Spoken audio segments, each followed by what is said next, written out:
कणकवलीमध्ये prime लोकेशनला flat शोधताय? Premier flats ते पण बजेटमध्ये. सर्वोत्तम क्वालिटी फ्लॅट्स 18 लाखांपासून.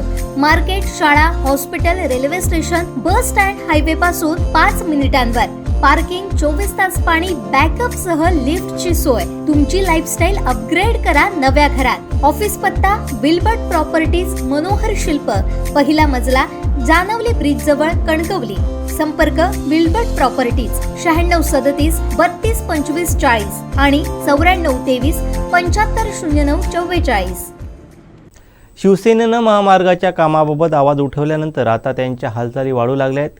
सरकारला हा मार्ग सुस्थितीत आणावाच लागेल, अन्यथा यापेक्षा मोठं आंदोलन होईल असा इशारा शिवसेना जिल्हा प्रमुख संदेश पारकर यांनी दिलाय. काय म्हणाले पारकर पाहूयात. माझ्यासोबत आपले जिल्हा प्रमुख संदेश पारकर साहेब आहेत, ज्यांनी या संपूर्ण पदयात्रेचं जे नियोजन आहे ते अगदी काटेकोरपणे केलेलं आहे.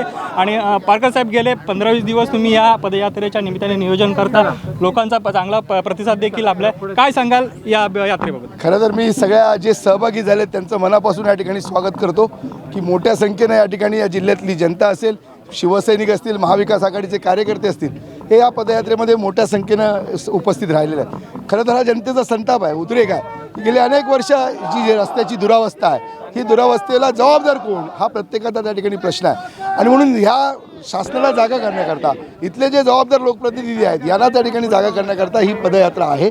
आणि लवकरात लवकर हा रस्ता या ठिकाणी पूर्ण व्हावा आणि जनतेला जो त्रास सहन करावा लागतो त्या त्रासापासून त्यांची मुक्तता व्हावी, हा एक प्रयत्न या सगळ्या पदयात्रेमधनं आहे. पण ज्या पद्धतीनं हा विषय हातात घेतल्याच्या नंतर जो जनतेमधनं उठाव दिसला, लोकांचा उत्स्फूर्त सहभाग दिसला, त्यामुळे केवढं महत्त्वाचं हे काम आहे. कारण काय झालं, या भागाचे जे आमदार आहेत ते अतिशय बेजबाबदार आहेत आणि त्यांना त्याची काही पडलेली नाही, लोकांच्या प्रश्नांची काही पडलेली नाही. आपण बघितलं की वैभववाडी तालुक्यातले जे आरोग्याचा प्रश्न आपण हातामध्ये घेतला, तिथंही त्या ठिकाणी सेवा नाही.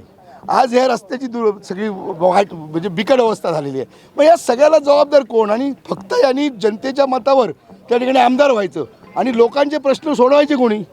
आणि म्हणून अशा प्रकारचे जे निष्क्रिय आमदार आहेत हे सत्तेवरनं खाली गेले पाहिजेत.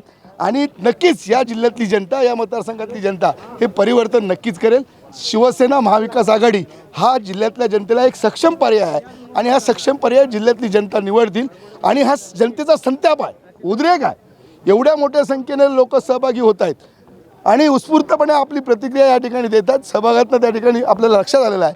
आणि म्हणून मी राज्य शासनाला या निमित्तानं एवढंच सांगतो की या पदयात्रेच्या निमित्तानं पहिलं हे काम हातामध्ये घ्या, लवकरात लवकर हे काम त्या ठिकाणी पूर्ण झालं पाहिजे आणि जनतेची या त्रासातनं मुक्तता झाली पाहिजे. खरं तर अनेक प्रश्न आहेत. म्हणजे या ठिकाणी ऊस उत्पादक शेतकरी आहे, याची वाहतूक जी आहे ती याच रस्त्यावरनं होते. या जिल्ह्यातला जो चिरेखाण व्यवसाय आहे त्या चिऱ्याची वाहतूकसुद्धा इकडूनच होते. सिलिका मायनिंग हे जे आहे याचीसुद्धा वाहतूक याच रस्त्यावरनं होते. जिल्ह्यामध्ये येणारा जो पर्यटक आहे हा सुद्धा याच भागातनं त्या ठिकाणी या रस्त्यावर जातो. आणि म्हणून गगनबावडा तळा हा जो या महाराष्ट्राला, पश्चिम महाराष्ट्राला जोडणारा एक महत्त्वाचा घाट आहे आणि त्याचीही दुरावस्था.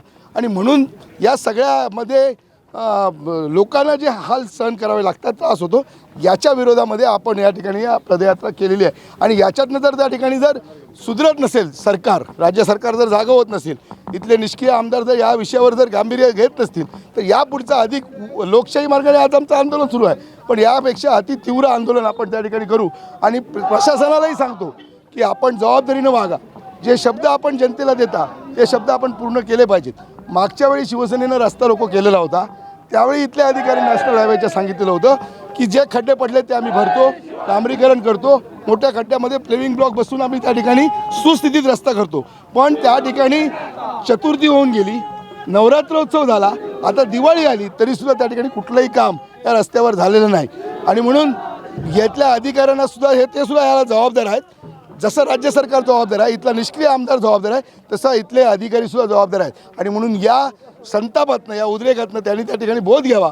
नसल्यास त्यांना त्याच पद्धतीनं, त्या शिवसेनेच्या पद्धतीनं आम्ही उत्तर देऊ. पारकर साहेब, या जिल्ह्याचे पालकमंत्री आपले सुपुत्र आहेत, ते बांधकाम मंत्री देखील आहेत, त्यांचा याकडे दुर्लक्ष झालं आहे का? खरं तर म्हणजे याच्यामध्ये इथले जे आमदार आहेत त्यांना हे रस्त्याचं ठेकेदारी हवी होती, त्यांना या रस्त्यामधले जे टक्केवारी आहे ती हवी होती. आणि त्यामुळे मागच्या वर्षी याची निविदा झाली.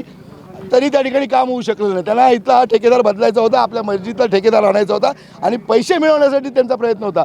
आणि म्हणून त्या ठिकाणी हे वर्षभर जो नाग तास झाला हा त्या ठिकाणी इथल्या आमदारामुळे झालेला आहे. आणि म्हणून असे हे भ्रष्टाचारी आमदार या म्हणजे मतदारसंघातनं पुन्हा त्या ठिकाणी निवडून येता कामा नये, याचा बंदोबस्त मात्र शिवसेना आणि जिल्ह्यातली जनता नक्की करेल. धन्यवाद पारकर साहेब. हे होते पारकर साहेब. त्यांनी सांगितलं आहे की या सर्वाला जबाबदारी स्थानिक आमदार आहेत आणि त्यांचा बंदोबस्त येथील जनता करेल असं त्यांनी यावेळी सांगितलेलं आहे.